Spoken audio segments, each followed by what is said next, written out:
Hello, lovely people. Welcome to the channel. I'm gonna do a quick one tonight. Just a quick one.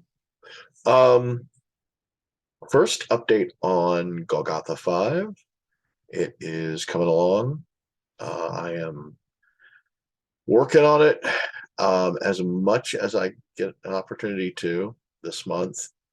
Hoping to try to wrap it up end of December, end of January. I'm gonna say end of December because that way maybe I can hit end of December. But I am trying to make that happen. Um, Still can't announce my big news yet. I'm waiting to hear back from people. Um, but there is this epic announcement coming. Tonight, we're going to do gaming. So if you're here for writer stuff, I don't really have any writer stuff tonight. I love gaming. I love gaming. I love comics. I love all manner of geekery, and I like to share stuff with you guys. So tonight it's gaming. I've been running a couple of games pretty regularly. One of them is an Amber Diceless RPG game based off of Roger Zelazny's Chronicles of Amber, which, if you have not read it, I highly recommend it. There's two series. There's the original series of books, um, which concludes with At the Courts of Chaos. I think it is, I want to say 5 books. I could be wrong, but I think it's 5 books. And then the second series deals with the main character of Corwin's son, Merlin.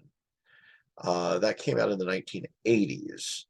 And it is also 5 books, I believe.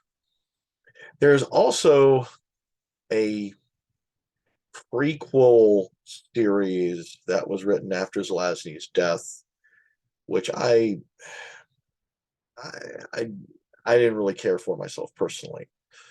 But if anybody has read them and wants to mention them in the comments, I would love to hear your take on them. But Roger Zelazny's writing influenced me a whole hell of a lot as a writer. I recommend it highly because it's a great story. It's a fantastic world. And at some point, a guy named Eric Wujcik, who was affiliated, he's probably best known for the Amber Diceless role-playing game and for his work with Palladium, which is a role-playing game company that's been around forever and has done some really amazing stuff and some really not so amazing stuff. But all this stuff, if I saw Eric Wujcik's name on one of their books, I was always very excited.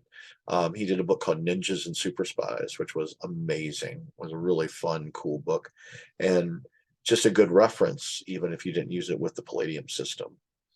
And then Eric went on to create the Amber Diceless system, which was which started out as a diced game system, and then it turned into a diceless system. And I love it. It is actually my favorite role-playing game of all role-playing games. It is the one that I enjoy running the most. It is also the most intensive, brutal game to referee to run because you have to be on your game constantly.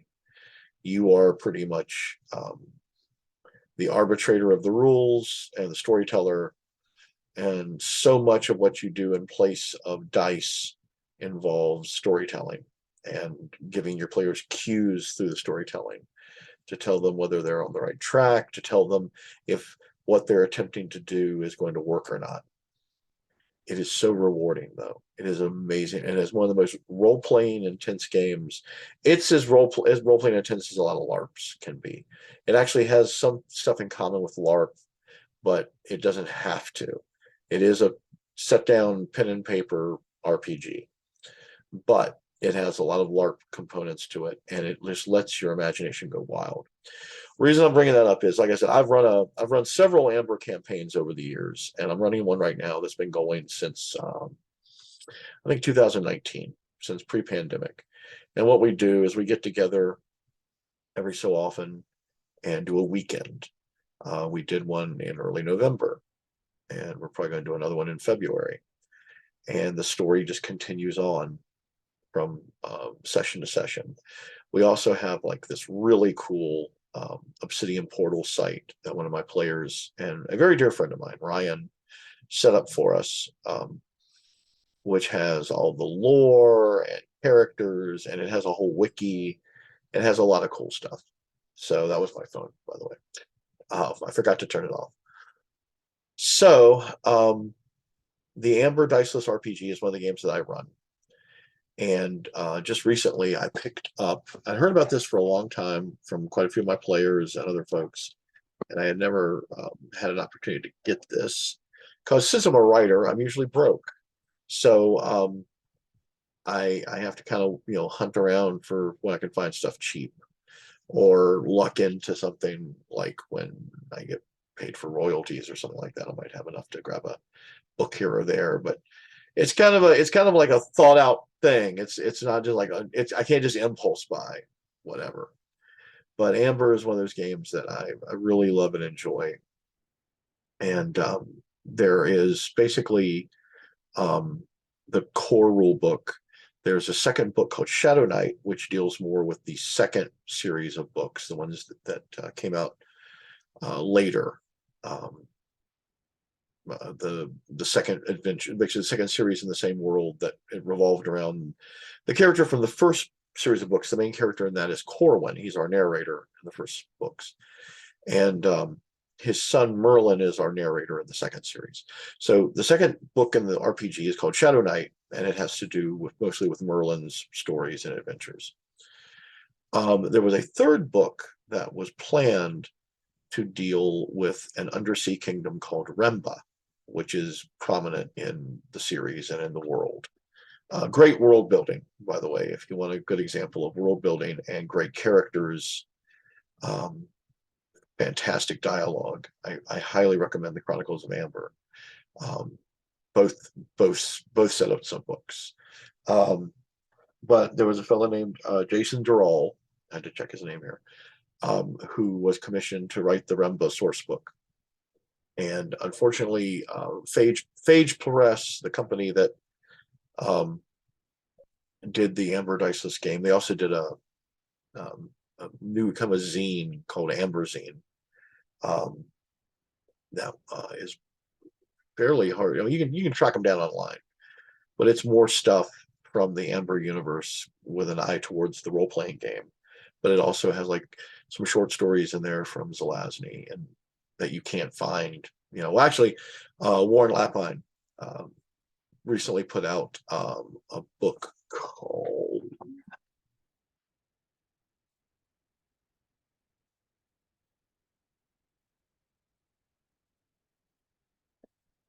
Seven Tales in Amber.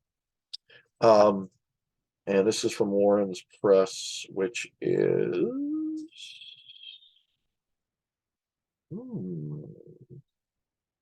I don't see a press name.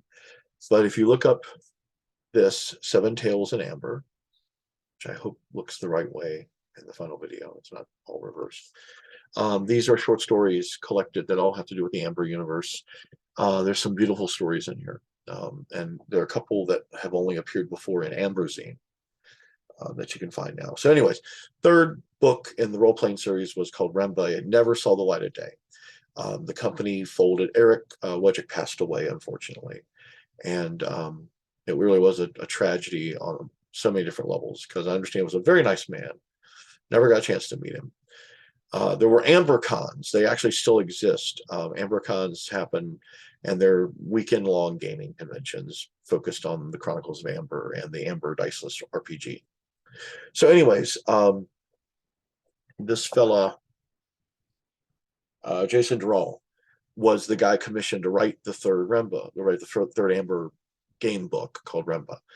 When it never saw the light of day, he still was in love with the Amber system and the gaming, the Amber RPG. The Remba book, you may be able to find it out there on the interwebs if you sail the high seas, as it were. It was never officially released, and the version that is out there is very clearly a draft, but it's got some cool stuff in it. So I hear. So anyways, um, Mr. Dural went on to write a book. Um, the Zelazny family is very, very um, stingy with the Amber IP. Robert Kirkman, the guy that does Walking Dead, has, I think, optioned the rights for the Chronicles of Amber. He's trying to get it made into a TV show. It would be a fucking amazing TV show. It would make Game of Thrones look like a Sunday school class. It's a fantastic world, fantastic characters, very intricate plot, just a sexy book, very, very sexy. I highly recommend. Again, highly recommend it. If you haven't gotten that already, but what he ended up doing is he got rights to basically create a supplement for the Amber Diceless RPG system, and he created his own world. It's called The Lords of Gossamer and Shadow, and I finally got a copy of it. And while it is completely and totally legit, it is a thinly veiled version of the Amber universe, with some changes made to it to keep him from getting his ass sued off. And I had heard about this for quite a while, and I'd be honest, I was kind of like, I don't know, it's some pseudo Amber game. But one of the things that I wanted to mention to you guys is if you are into Amber Diceless RPG, this is a great addition to your library, because what it does is it sticks. It even has on here. It's powered by Eric Wojcik's Amber Diceless RPG system. So it's actually gives a ton of credit in here. It's dedicated to Eric.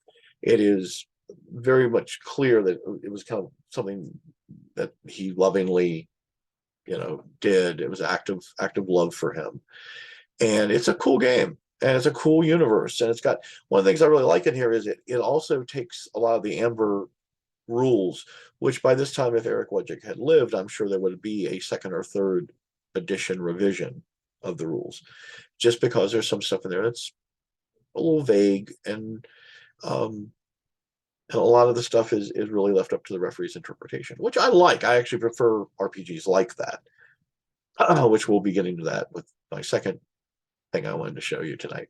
But it's also nice to have a good idea of, like, am I doing this right? Am I doing this the way the writer, the author intended? And what this does is it basically gives you some like kind of updated, concrete, interpretations of the rules. So it's just exactly the same rules, same engine. They work the same way. It just is a little, clears up a few things. And of course, it is not Eric Wojcik's clarifications. It is Jason Dural's clarifications. But I found them very useful. I've enjoyed reading through it. I'm going to use a lot of this stuff in my game. They change the powers and a lot of the other things because they have to. But it also has cool stuff in, like, for example, it has a form of sorcery in here that uses true names, which is something that's very true to the Amber universe, but was something that was never really addressed in the Amber RPG. So this is my first recommendation. Strongly recommend. And it's been out now long enough that you can probably find, as I did, a very inexpensive copy. Even if you can't find an inexpensive copy, if you find a brand spanking new one, totally worth it. I highly recommend it. I recommend the Amber Diceless RPG as well, and I will probably talk some more about that another time. Like I said, I want to make this short, but of course I'm rambling on like a... I got that from my mom, by the way. My mom could talk the paint off a wall, and so I come by it honest. The second thing I wanted to share with you guys that I really have enjoyed is I'm running a game Thursday nights of the Index Card RPG game. And I mentioned this, I think, in passing in another video, but I wanted to just go over a little bit with you about this, because this is, it's originally done by a guy who is all over the internet, and His name is, hang on. Flip, flip, flip. Oh my God. Well, see DM Scotty in here. That's another game for another time. Let's see if I mentioned him in the second edition. His stuff online on the internet is through Runehammer Games. And I'm looking on here for his name. He is all over the internet, the interwebs. But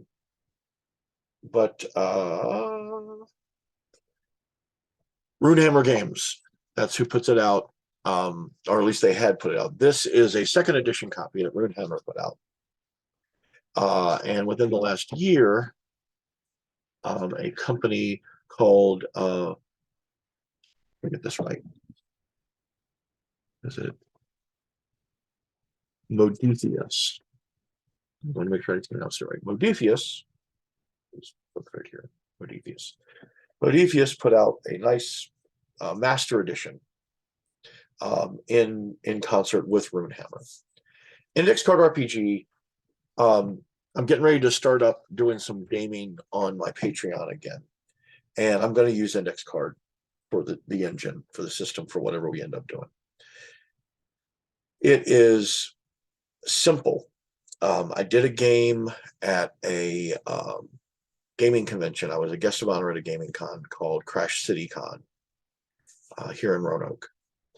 And I would highly recommend you check it out. It's an awesome con. They are confirmed for next year. They are wonderful people. I had a wonderful time. They treated me like a princess. I came up with a game. They wanted me to run kind of like a guest of honor game. So I came up with a RPG scenario involving the characters from my Golgotha series, characters from the Weird Western series that I write. And I used the index card system for that. It was so easy to put the characters together. I could build them exactly the way I wanted to. And handed them out. And I would say over 60% of my players had never gamed before, and 100% of my players had never played index card RPG before. So it was basically, just brand new territory for everybody. One time around the table, one turn around the table, everyone got it. Everyone got the system. Everyone was able to interact with it. They were cooperating and helping each other out. It was, and having a great time, having a lot of fun. And that to me is the hallmark of a great gaming system, is if you're not bogged down in rules, and you're not bogged down in having to look stuff up, and people who maybe are not that into gaming, have never really played an RPG before, can just have fun with their character and still have a good time, and the rules still work. Scenario went great. It went really well. Everyone had a great time. We're talking about picking up the story next year at the convention. I'm going to try to do that. But index card RPG, I won't belabor too much about system stuff, but basically it is one of the things I do like. And since we've been talking about world building recently, one of the things that I do highly value from this is a lot of times when you design a campaign, it's sort of like writing a book, or when you're writing a book, a lot of people I talk to, when they're writing the book, they're actually thinking like 5 books ahead. They have this big series of books stretched out. And usually it's pretty rare. If you get like a 3-book deal, that's pretty awesome. And you have to really blow someone's socks off to get more than a couple of books or even a book. When I sold Six Gun Tarot, which I did without an agent, I was under no illusions that I would get a second book. I just wanted to tell my story. I wanted to get the stuff in there that I wanted to get in, and I tried to make it the best book I possibly could. And then I got lucky, and about a year, or a little bit less than a year after Six Gun came out, Tor approached me and said, "Hey, book's done really good. What do you got planned now? Do you have another book planned?" And that's when I started looking for an agent. and was very fortunate to find the agent I found. She's wonderful. But what index card proposes is, and I've done this a million times too, you plot out this huge campaign. You plot out all these story arcs. You plot out your big bad. You plot out all the bosses that lead to the big bad. You plot out all the little twists and turns that you're going to, put your characters through. And you play 3 times. And that's it. Getting an RPG group together is kind of like having a band. It's sometimes it just hits and it's magic and it's fantastic, but it's like I gotta work, I got a kid. It gets really, really hard, even online. It's really, really hard to keep a group together and keep them showing up every week. What the folks at Runehammer suggest, and if anybody knows the guy's name, please shout out in the comments, because I feel really bad for not just having his name off the top of my head. But I've watched a lot of his videos and found them to be very exciting, very helpful. Is this guy brings a lot of enthusiasm to his role playing, and he also has a philosophy of you don't delay joy. You don't, oh, when they get to the level such and such, then they're going to run into this, and that'll be so cool. No, what his whole philosophy is you build your world a game session at a time. You build your world one game, one session after the next, You give your players input into building the world with you. And that's exactly what I've been doing with my index card game on Thursdays. Is I started with a very basic premise, and my players are building it, building my world every single session, and it's glorious. Everybody's having a good time. It's a lot of fun. It's a simple game to prep for. It's a simple game to run, and it's very rewarding. Now, is it perfect? No, no. If you are not careful, one of the economies in the game is you get all this cool loot and all these cool abilities, and a lot of the abilities are connected to gear.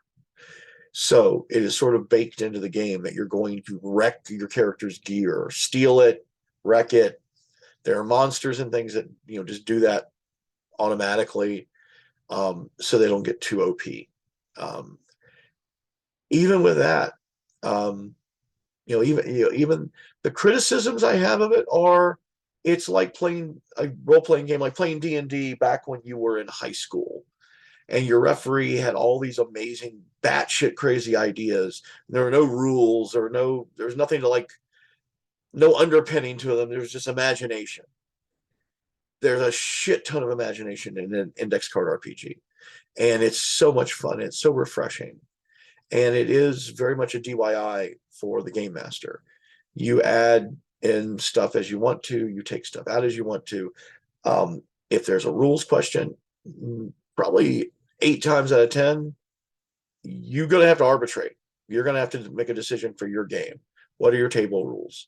And I love it. I absolutely love it. I love, don't get me wrong, I enjoy 5th edition D&D. I love Champions, the hero system. 5th edition hero system. 6th edition hero system sucks tentacles. It's awful. 5th edition hero system is amazing. So it's not like I don't like games that have some crunch to them. But Pathfinder, I love the Pathfinder world. I kind of soured on the Pathfinder mechanics because they got so cumbersome and just exhausting, just that it lost a lot of its fun. But the world they came up with was amazing. It still is. Anyways, index card RPG is a lot of fun. You can sit down and play a session, and the whole point is you play that game. You come up with a beginning, middle, end. These are challenges at your players. You give them some loot at the end, and then you move on to the next game. And story components in that session build your world. The world I'm doing is the other thing that's amazing about it is the actual rules section of index card RPG is pretty small.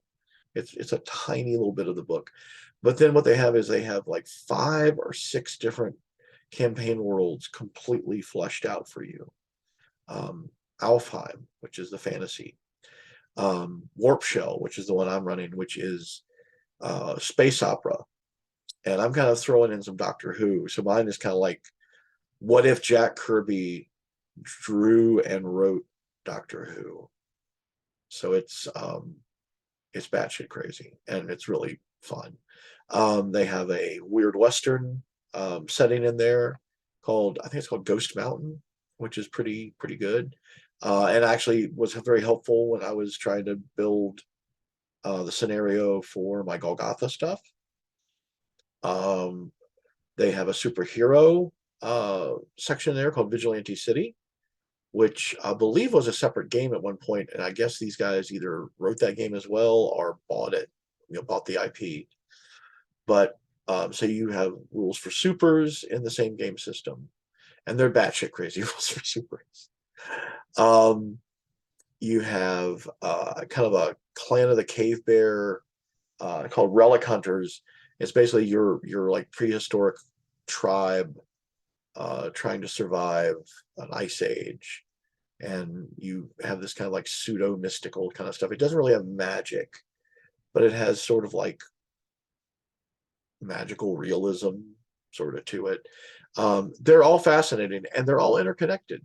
So you can actually have, they mention things in like the fantasy section that dovetail with stuff in the space opera section. So it's all one big world. You can pick and choose what you want to use from it. And they're all like starting seeds. There's enough there to get you started. You can just crack the book open and start playing. Um, I recommend it immensely. It also has a huge community online. Um, just look for Runehammer or type in index card RPG. And what's also interesting is like this is my friend Bob's second edition book because he couldn't find one of these. The one thing about Modiphius, I hope I said that right, is they are they do a lot of cool stuff. They do the Dune role playing game. They do the Star Trek role playing game, which I love. Star Trek Adventures is amazing, especially since they keep all that new Star Trek crap out of it for the most part. They just started to creep in, but it's a role playing game, so I can just say I'm not using that. They did the Conan game, which was freaking awesome. They have a really good feel for IPs, and but the downside is they will put out something and then you may wait a long ass time for something else to come out. So I think they're still kind of a small press, but they do amazingly quality. They do really good stuff. There's a game called Coriolis that they do that's kind of dead. That's another thing is I have a fetish for dead RPGs. I don't know why, but I just like them. It's kind of like me reading, like I'm going to read that series after the guy's dead. So hopefully there won't be any more books. It'll just be these. But Coriolis is kind of like, it's got kind of a Dune vibe to it. It's described as like Arabian Nights in space. And I love it. And it's gorgeous. It's a beautiful book, beautiful art.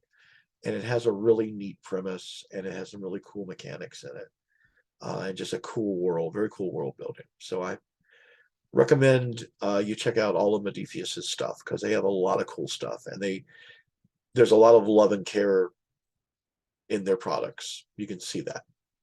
Anyways, this went on way longer than I expected it to. I am finishing up Eric July's Isom #1, and I'm going to do a review of that soon. So we'll be falling into the comic book hole. I have some more writing stuff that I kind of want to kick around. I wanted to gripe a little bit about stuff I'm dealing with. I've already griped about it a little bit, but basically some of the gripes I'm bumping into while I'm writing Golgotha 5. And hopefully some of that will be of some use to you. But we got a lot more stuff coming. I hope everyone is having a great month so far.